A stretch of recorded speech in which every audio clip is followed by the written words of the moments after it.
And welcome in everyone to Recom247.com. You are on the Recom247 weekly recruiting update. I'm Zach Long. This is Daniel Pauling.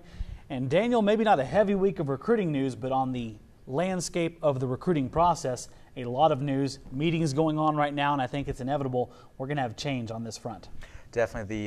This is going to be a long title. The Conference Commissioners Association National Letter of Intent College Football Recruiting Working Group met yesterday in Chicago. Kirby Hocutt is on the organization, Tech's athletic director, but also Dr. John Steinbrecher. He's in charge of the organization. He's the MAC commissioner. Had a chance to speak with him yesterday, just sort of what topics they were discussing. Obviously, the big thing is going to be an early signing day, or at least the possibility of it. There's a lot of different dates being thrown around. August, maybe the third week of December, as the time kids can go ahead, get their national letter of intent signed, get that out of the way, and at least make things a little bit easier on college coaches. They don't have to keep recruiting those kids, worry about those kids being taken by other programs. So nothing has been official yet. They have a couple more teleconferences. Perhaps they'll meet again in person at the NCAA convention in mid-January in Washington, D.C. But their plan is to make a recommendation on a few things.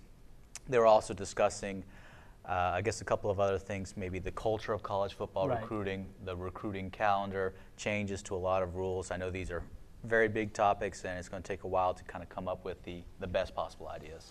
I was reading your article today, and if you haven't read his article, go read it right now. It's got a very good recap of what happened yesterday. One of the interesting points is the pros and cons that get thrown around on all sides of this. I think it was Grant Teef, the old Baylor coach, who was making the point that he heard from high school coaches saying they wouldn't want an August or earlier signing period because they're afraid their kids would possibly sandbag during their senior year. That seems a little ludicrous to me. It does, yes and no. I mean, obviously, if a kid has his scholarship all signed or his everything on lock, it might be a little bit tougher for him to go out 110% as the high school coaches like to say. But I think these kids are competitors. They want to win a state championship. They want to tackle guys. They want to complete passes. They want to get those first downs. So I think they'll definitely still be competitive. So maybe it kind of remains to be seen. Taff also had kind of mentioned, look, it's never been tested. We don't know what the case would be. So, it kind of remains to be seen on that front. But, and obviously this is another point. Kids, they want to go into their senior year and prove themselves. Hey, if they have maybe a 1AA offer or FCS now, maybe if they go have a good senior year, they might get that FBS offer. So it kind of remains to be seen, hey, what would an August signing day do versus maybe a December signing day? Or do you have to go to two of them? Do you have to have an early signing period and then your regular late signing period? Because you're right, you want a kid to have a chance to earn a scholarship. And on the other point, frankly, if you're signing the type of kid who would tank on his high school team because he's got a college scholarship, probably not someone you want on your campus, because probably not. If he's an NFL talent, he'll tank for you when it comes time to protect that. So absolutely. Yeah, pros and cons, but Daniel will keep you fully updated as this stuff develops. Now back to the current state of recruiting at Texas Tech.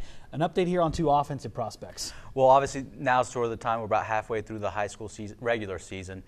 And, recruits are kind of narrowing down their choices. One guy who has Texas Tech in his top 6 is Chris Warren, a 6'2", 232-pound running back out of Rockwall, Texas, a little bit outside of Dallas. You may know his father, Chris Warren, played for the Seattle Seahawks. If you were very tough running back, and it sounds like his son is just as big. Goodness absolutely. Gracious.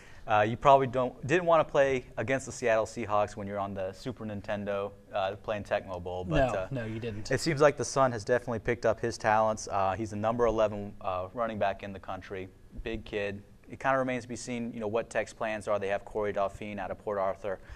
He's 5'11", 190. So they're similar in that they're bigger, powerful backs. So it kind of remains to be seen. Hey, is Tech going to show a lot more interest in Chris Warren at the risk of maybe losing Dauphine? Can they pair the two? That kind of remains to be seen. Second offensive player to keep an eye on, Carlos Strickland, 4-star wide receiver out of Dallas. Put Tech in his top 5. Definitely a prospect to be looking at.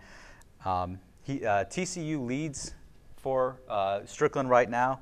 But, when you look at that 6'5", maybe 195, 200-pound body, definitely a lot of fans will be thinking about that. And Cliff Kingsbury and Eric Morse was at his game last Friday, so they definitely got a good look at him. And they're taking him obviously very seriously, and that's something Texas Tech would love to have, is a big body receiver. They got Dylan Cantrell right now, but since the loss of Jason Morrow, that's something they're going to want to feel the need of, and that kid sounds like he's barking up that tree right there.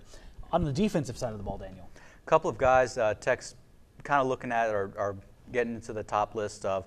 One is defensive tackle Darion Daniels. He's the number 53 defensive tackle in the country. He lists Texas Tech in his top 3, along with Baylor and Oklahoma, so a Big 12 battle for him right there. So we'll see what happens. He plans to have his official visits all lined up by the end of this week, so I'll have that news a little bit later on Recom247.com. And Malik Jefferson, he's the number 1 outside linebacker in the country. A big kid, 6'2", 215 pounds. I'm sure Tech fans would love to see him. He's got official visits lined up to Ohio State and UCLA. So maybe he's just going, hey, I'm going to take my official visits to the big schools out of state, right. be able to drive anywhere I want in state.